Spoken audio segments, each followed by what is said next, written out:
Bentornati raga, qui con Zogges Gaming. Oggi diamo un'occhiata al terzo piano del bunker alfa in modalità normale, sempre su Last Day on Earth Survival. Con me ho portato un po' di corazza rinforzata che mi è avanzata già dalla run del secondo piano, più una serie di piedi di porco, almeno un'arma a due mani. Io ti consiglierei sempre la fedelissima mazza seghettata, che ci serve per fare gli attacchi furtivi sugli zombie, specialmente quelli là enormi, ed un paio di Glock, che utilizzeremo insieme al Walltrick per uccidere i giganti impazziti. Ovviamente ti consiglio di dare un'occhiata alla guida relativa, perché se non conosci questo trucco, allora avrai bisogno di molte più armi da fuoco per poter tirare a terra gli impazziti che, come abbiamo visto nell'altro video, sono importantissimi per aprire casse gialle e rosse a volontà ed assemblare in fretta i pezzi di chopper. Su questo piano infatti dovrebbero esserci almeno 9-10 giganti impazziti, e considerato che ci vuole un quarto di Glock per menarne uno a terra, allora significa che avremo bisogno di almeno 4 Glock per uccidere tutti i giganti impazziti del secondo terzo piano, il che secondo me non è assolutamente una soluzione conveniente, perché anche se riuscissimo ad aprire la cassa verde, gialla e rossa ad ogni reset, non riusciremo ad ottenere più di 7 armi da fuoco alla volta.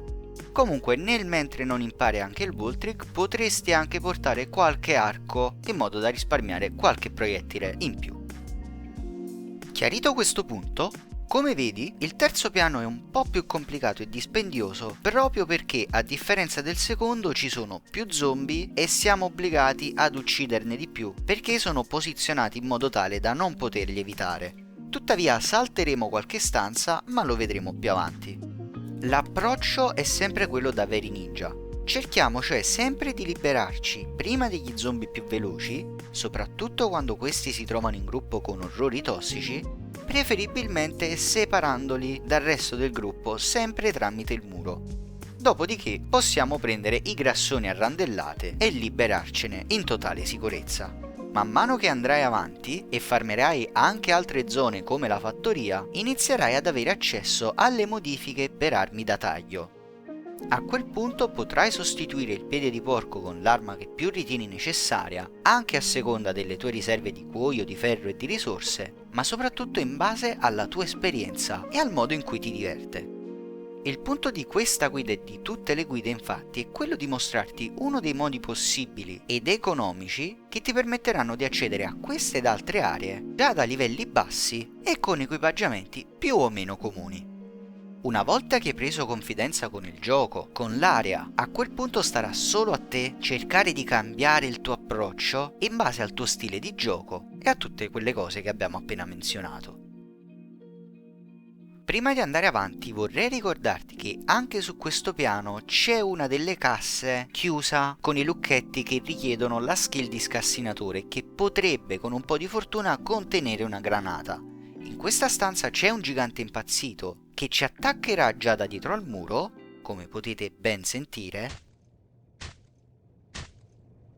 per cui ti consiglio di trascinarlo via dalla porta, correre velocemente indietro, aprire la porta, portarlo al muro e buttarlo a terra di piede di porco. Un altro appunto va fatto per gli sputatori tossici nel corridoio. Il primo si può uccidere con un attacco furtivo usando un'arma a due mani e posizionandoci proprio all'inizio della linea gialla. Qui siamo ormai a metà del dungeon, nei laboratori c'è un orrore tossico e 3 giganti impazziti, di cui il terzo raga non ditemi niente, ma io ho dovuto ucciderlo con la Glock semplicemente perché ne avevo voglia. Dopodiché ho proseguito e mi sono liberato degli altri gruppi di zombie.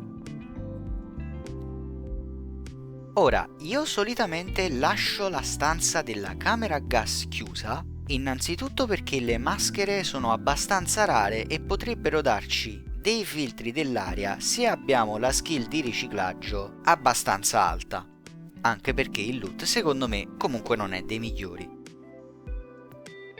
Proseguendo nel corridoio possiamo uccidere l'orrore tossico. Stiamo attenti perché abbiamo la mobilità ridotta a causa di tutta questa sostanza necrotica sulle pareti e sul pavimento, e possiamo poi aprire la stanza laterale e liberarci del gruppo di zombie, in un modo che nel video ormai sembra abbastanza ripetitivo e semplice, ma che, fidati, le prime volte ti darà non pochi mal di testa. La stanza superiore la lasciamo così com'è, aprendo solo la cassa perché come vedete ci sono davvero troppi zombie. Il motivo ovviamente è molto semplice, e se hai visto già il video del secondo piano dovresti sapere perché mi piace saltare molti zombie per concentrarmi sui giganti impazziti.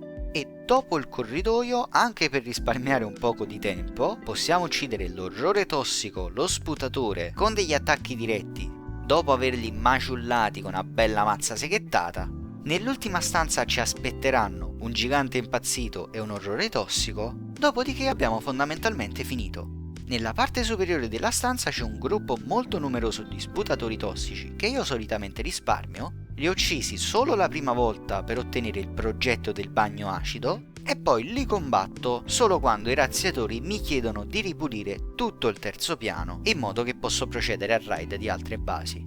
E se vuoi ancora video su Last Day on Earth e non, iscriviti, attiva la campanella, lascia un like, un commento e vienimi a trovare sui Discord in descrizione. Qui GonzoJustGaming, buona caccia!